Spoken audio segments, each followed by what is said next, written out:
大家好，我是动物园冷园长，我们又见面啦。早上起来先要给小鸟打扫卫生，这就是铲屎官一天的开始。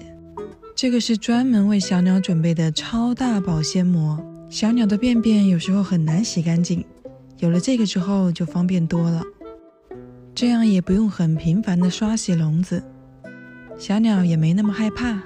你看蓝妹已经习惯了，很安心的坐在窝里。圈圈和小花的笼子要明显脏一些，真是人多力量大。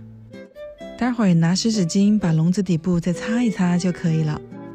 再来把周围的地扫一下。你猜猜上一次扫地是什么时候？答案是1个小时之前。所以如果你害怕扫地，不喜欢打扫卫生，千万不要选择养鸟。做完卫生，现在给小鸟们加一点食物。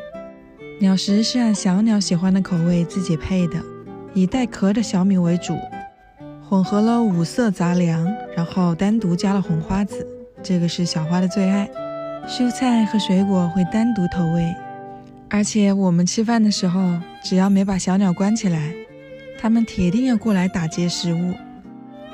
小花吃东西的时候，圈圈一般只能在旁边先等着，看着可怜巴巴的，所以我单独喂它吃一点。如果这个时候硬去抢，小花就会打它。但其实小花的力度控制得非常巧妙，圈圈和小花在一起从来没有受过伤。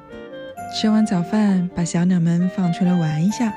连续几天的降温，今天居然天晴了，让小鸟们一起晒晒太阳。把蓝妹和小花引开，单独给圈圈加餐，顺便用这个办法成功的让圈圈站上了架子。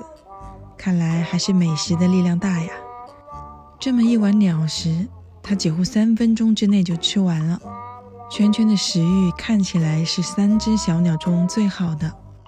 等圈圈基本吃完了之后，把小花放过来，果不其然，小花又开启了抢夺模式，发现圈圈吃得比它快，一气之下把圈圈赶走。我再把圈圈送回去，虽然害怕，但是抵挡不住最后几颗小米的诱惑，奈何还是抢不过霸王小花。今天的加餐到此结束啦。有朋友私信问我小鸟是怎么回笼子的，说他每次都花好多时间来抓。